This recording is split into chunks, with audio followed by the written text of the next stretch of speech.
हरे कृष्णा। आप सभी का स्वागत है। तो जैसे मैं आप लोगों को दामोदर अष्टकम के विषय में बता रहा था, अब यहाँ पर मैं आपको दामोदर अष्टकम का प्रथम जो भाव है उसके विषय में बताता हूँ। तो सत्यव्रत मुनि कह रहे हैं, नमामेश्वरम सच्चित आनंद रूपम लसत कुंडलम गोकुले भ्राजमनम यशोदाभियुलुखलाद वामनम परामृष्ट अत्यंतो द्रुतय गोप्य। अर्थात वे भगवान जिनका रूप सच्चित आनंद है, जिनके मकर कुंडल हिल रहे हैं, जो गोकुल धाम में नित्य शोभायमान है, जो मैया यशोदा से डर करके ओखली से कूद कर तेजी से दौड़ रहे हैं और यशोदा मैया उनसे भी तेज़ दौड़ करके पीछे से उनको पकड़ रही है। ऐसे श्री भगवान को मैं नमन करता हूँ। तो आप लोगों को मैंने बताया था कि माता यशोदा ने जब ये देखा कि कृष्ण ने ओखली तोड़ दी है और वह जो संग्रह कक्ष है जहाँ पर कि वो नारायण के लिए वस्तुएं इकट्ठी करके रखती थी पूजा हेतु, वहाँ जा कर के ओखली के ऊपर चढ़ करके वानरों को वह माखन दही आदि ये सब खिला रहे हैं। और माता यशोदा ने जब उनको पीछे से पकड़ने का प्रयास किया तो वह माता यशोदा से बच करके भाग रहे हैं।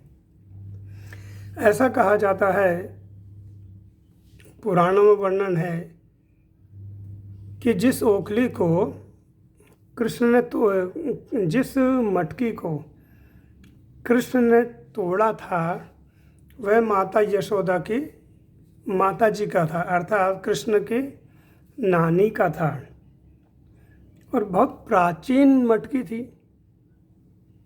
और माता यशोदा का ये देख करके और क्रोध आ गया इस बालक ने, इतनी प्राचीन वस्तु तोड़ दी है। और मैं गोपियों से सुना करती थी रोज कि कृष्ण उनके घर में जा कर के माखन मिश्री आदि चुरा करके खाते, तो मैं विश्वास नहीं करती थी। परंतु आज तो अपने नेत्रों से ही देख लिया मैंने कि ये चोर चोरी कर रहा है। तो इसमें ऐसा गर्ग संहिता या रूप गोस्वामी सनातन गोस्वामी ने अपने ग्रंथों में वर्णन किया है। जैसे गोपाल चंपू एक पुस्तक है रूप गोस्वामी के द्वारा लिखित, उसमें वह बताते हैं कि गोपियों के यहाँ कृष्ण क्यों जाते थे माखन आदि चुराने के लिए। जब उनके यहाँ स्वयं 9 लाख गायें थी तो कृष्ण को क्या आवश्यकता थी कि वह दूसरे गोपियों के घर में जा कर के एक चोरी जैसा कार्य करे। चोरी देखा जाए तो कोई उच्च श्रेणी का काम नहीं है, परंतु कृष्ण यह कर रहे थे। तो गर्ग संहिता में वर्णन है कि अलग अलग युग में भगवान ने अलग अलग अवतार लिए। जैसे राम रूप में लिया, वरा रूप में आए, नरसिंह रूप में आए, मत्स्य रूप में आए। तो जिस भी वो रूप में गए तो वहाँ के स्त्रियां भगवान के प्रति आकर्षित हुई। जैसे राम रूप में आए तो दंड कारण्य के ऋषि उनको देख करके आकर्षित हो गए और उनके मन में एक भाव आया कि ये ऐसा होता कि हम राम जी की पत्नियां होती। ये दंडकारण्य के ऋषि मुनि के मन में भाव आया। तो भगवान ने कहा इस जन्म में तो मैं एक पत्नी व्रता हूँ, अगले जन्म में तुम्हारी इच्छा को पूर्ण करूँगा। तो फिर जैसे रासलीला भी आती है कार्तिक महीने में, तो ये जो गोपियाँ हैं यानी कि जो दंडकारण्य के ऋषि मुनि थे, इन्होंने जब देह त्यागा अपना, तो योग माया ने इनकी आत्मा को ब्रज में गोपियों के रूप में प्रकट किया। और यह दंडकारण्य के जो ऋषि हैं वह गोपियों के रूप में आए। तो भगवान ने जो चीर लीला करी थी अर्थात गोपियों के वस्त्र चुराए थे, वो यही पूर्व जन्म के दंडकारण्य के ऋषि मुनि थे।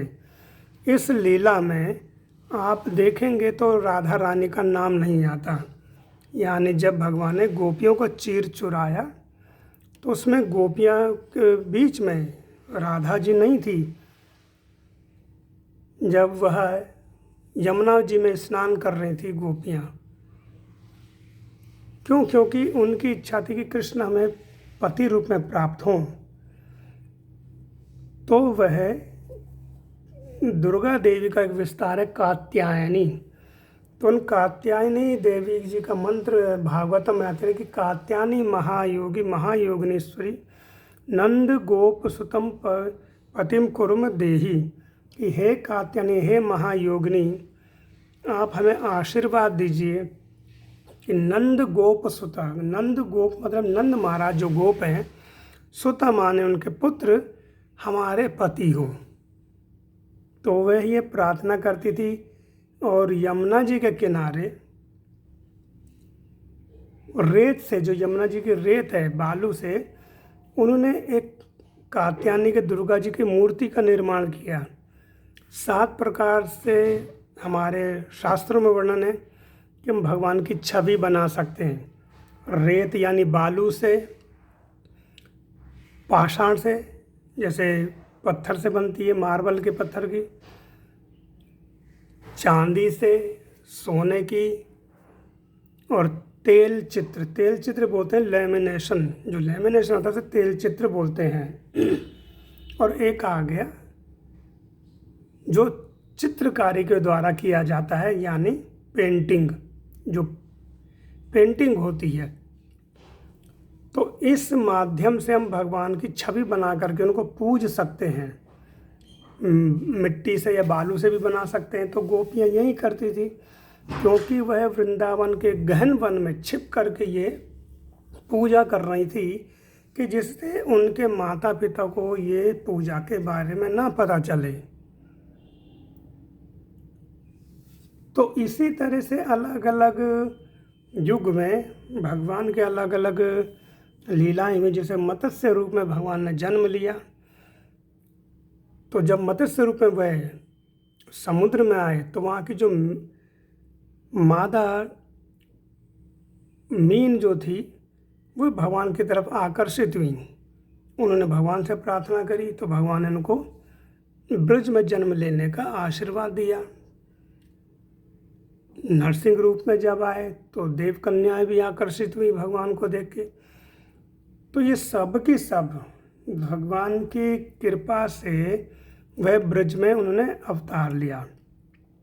तो ये जो गोपियां हैं पूर्व जन्मों के सिद्ध ऋषि हैं, कोई संत हैं, तो उनको दर्शन देने के लिए भगवान जाया करते थे माखन या दही चोरी की लीला के माध्यम से। एक गोपी बैठे बैठे ये सोच रही हैं कि हमारा भी ऐसा भाग्य होगा कि कृष्ण आएंगे हमारे यहाँ और हमारे माखन मिश्री को खाएंगे। पर वो ऐसे क्यों आएंगे? क्योंकि नंद महाराज के तो 9 लाख गौ माता है। तो वो हम अहीर जाति की यानी कि हम जो नीच जाति की गोपी हैं, हमारे यहाँ क्यों आएंगे कृष्ण?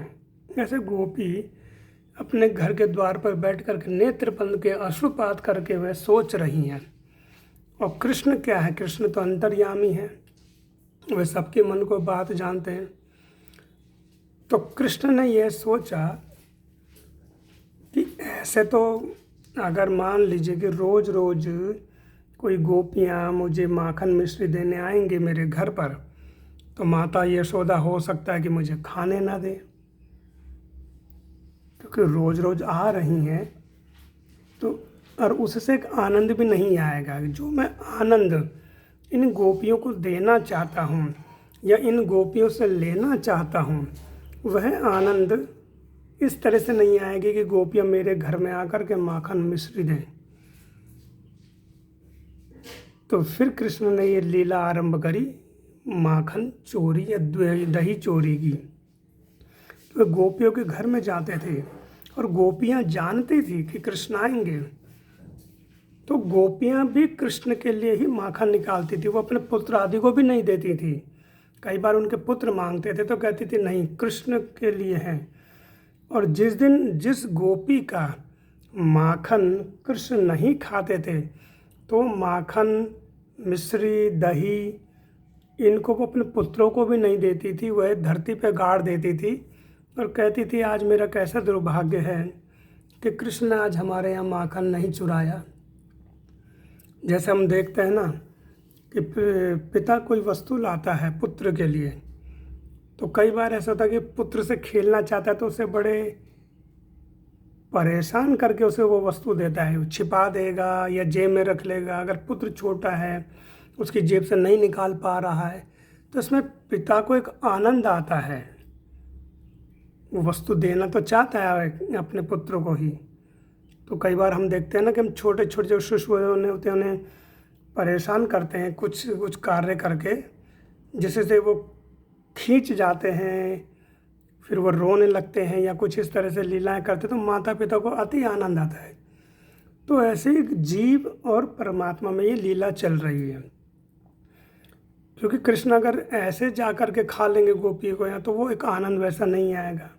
या यशोदा के पास जा कर के वो अगर दे देती हैं माखन मिश्री, तो वो उसमें आनंद नहीं आएगा। लेकिन चोरी करके कृष्ण जैसे चोरी छिपे जाते हैं गोपियों के घर में, गोपियाँ घर के एक कोने में छिप जाती हैं और ये देखती हैं कि कृष्ण कैसे माखन चुराएंगे।